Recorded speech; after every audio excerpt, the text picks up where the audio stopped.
Aunque dijo que no iba a renunciar, no pudo resistir más. Estamos hablando de Boris Johnson, el primer ministro británico inmerso en un verdadero escándalo.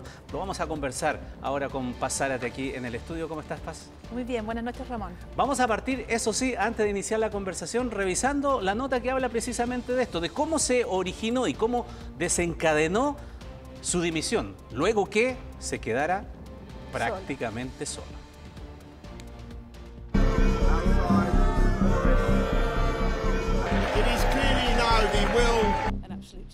Es un desastre absoluto, una vergüenza y un bufón barato que lidera el país. Tiene que irse ahora. Cualquiera con escrúpulos y moral se habría rendido hace meses. La tensión se sentía en el ambiente y prácticamente todos los tabloides londinenses habían escrito la crónica de una renuncia anunciada.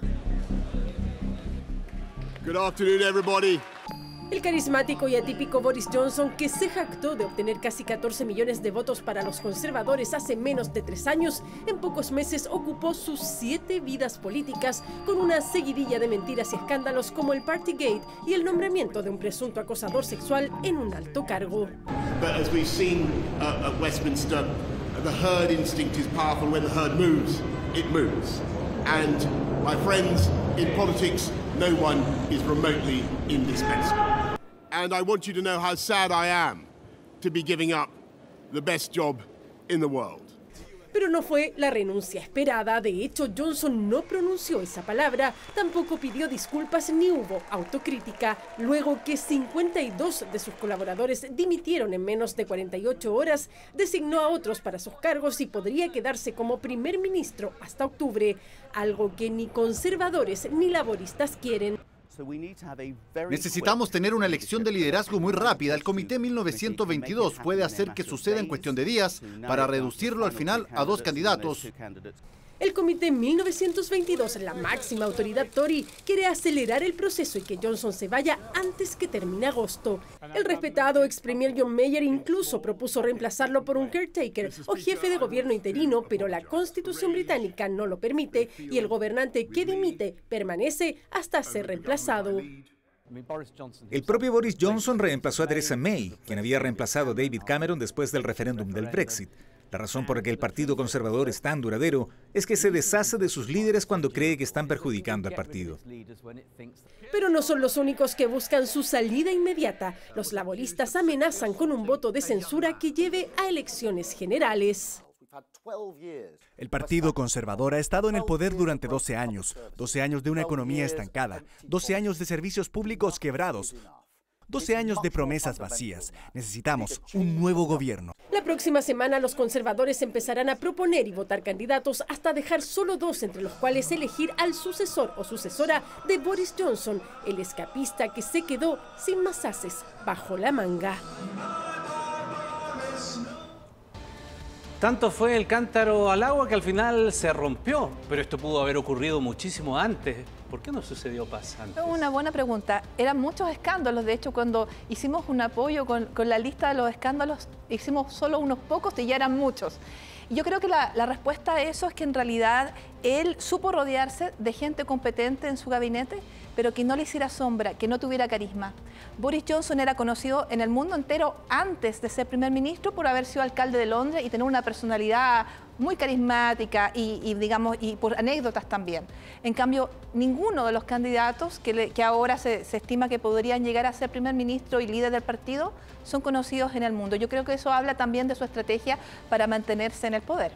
Ya vamos a hablar precisamente de quiénes podrían sucederlo, pero ahí está lo que tú decías, esta cronología que hicimos de algunos de los hechos, sí, nada más. Solo algunos. Por ejemplo, desde el 2019, la ejecución del Brexit, luego el cierre ilegal del Parlamento, eso fue particularmente grave porque ahí se le acusó de haberle mentido a la reina. Sí, la Corte Suprema tuvo que pronunciarse, decir que el cierre del Parlamento era ilegal, porque lo que él quería es que no hubiera discusión acerca del acuerdo del Brexit que él estaba negociando. Además, él dijo que iba a hacer Brexit con y sin acuerdo. Y sin acuerdo eso habría sido realmente una bomba para la economía. Aún con acuerdo, el golpe para la economía es el 4% del Producto Interno Bruto, o sea, bastante grande. Varios hechos llamativos, ¿no? Y que lo pusieron en la cuerda floja varias veces. En la muerte del duque de Edimburgo no apareció. Después apareció todo esto del Partygate, en donde que sabía de la fiesta, que no sabía de la fiesta, que estuvo, que no estuvo, se dio 80 vueltas. Sí, pero finalmente hubo una investigación y quedó establecido que hubo esa fiesta de él, de su esposa, de los ministros.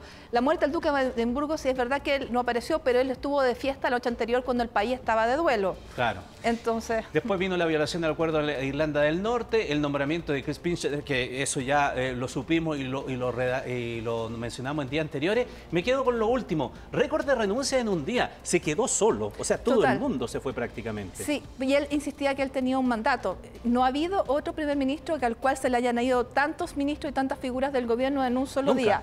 No, la violación del acuerdo de Irlanda del Norte en todo caso es una propuesta que él tiene. No sé si el nuevo primer ministro o primera ministra seguirá con eso porque él lo que propone es romper el acuerdo que él mismo negoció. Ahora veamos lo que tú señalabas también y adelantabas respecto de quiénes podrían ser sus sucesores. Varios nombres que surgen, elegimos 3 porque son varios. ¿Cuál es el que se perfila quizá como el más posible de estos 3 que hemos puesto aquí? Son interesantes, sobre todo el saliente ministro, el anunciado ministro de Hacienda, sería la primera persona de una minoría étnica en ser siquiera candidato al puesto. Pero lo más probable es que sea Ben Wallace, que es una persona que es un ex soldado importante, fue ministro de Defensa. En este momento la defensa es una prioridad para Europa, para Occidente, ciertamente para el Reino Unido. Una persona con vínculos, buenos vínculos con Escocia e Irlanda, que hay un peligro de extinción, por lo tanto eso es importante. Penny Mordaunt ha sido secretaria de Comercio, pero la verdad es que la experiencia reciente de una primera ministra con Theresa May no fue tan exitosa. La verdad es que yo no creo que otro liderazgo femenino tenga suficiente arrastre. ¿Ella fue ministra de Defensa también? Sí, también. ¿La primera mujer ministra de Defensa, entiendo? Efectivamente, sí. Ya. Efectivamente. Veremos cómo se decanta aquello. Hay otra cosa que surge aquí desde el punto de vista también del ámbito internacional, de qué significa que no esté Boris Johnson. En un mundo en donde en este instante, Europa, por ejemplo, escasean un poco los líderes que, por ejemplo, le hagan frente a Vladimir Putin. ¿Qué es lo que pasa? Veamos con los líderes que tenemos en este instante, ya que no está Boris Johnson. ¿Cómo ves tú este escenario con estos otros líderes mundiales? Bueno, esta es la foto más importante, porque a veces los árboles no dejan ver el bosque.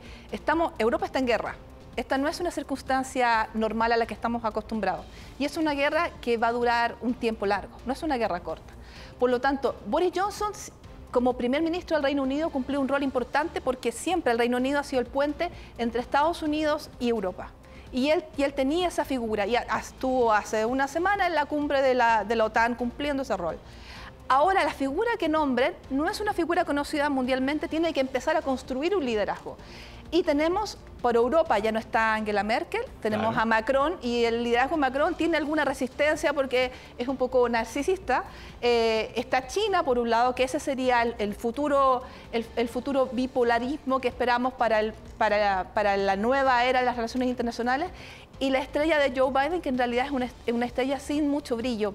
Así que, y Putin, por supuesto, pero Rusia en el futuro no se estima que tenga realmente un rol tan destacado como superpotencia. Por lo tanto, quien sea que sea la figura del Reino Unido debería jugar un rol importante, pero tendrá que empezar a construir su liderazgo desde no ser conocido. Así que, en ese sentido, quizá el rol más importante para Occidente lo tendrá Macron, compartido un poquito con Biden. Veremos qué pasa ahí, pero sí va a ser muy importante. Boris Johnson, que superó una moción de confianza en su contra hace exactamente un mes y un día, eso fue lo que aguantó. 48 horas es un largo tiempo en política y una semana y un mes aún más. Gracias, Paz, que esté muy bien. Hasta la próxima, Ramón.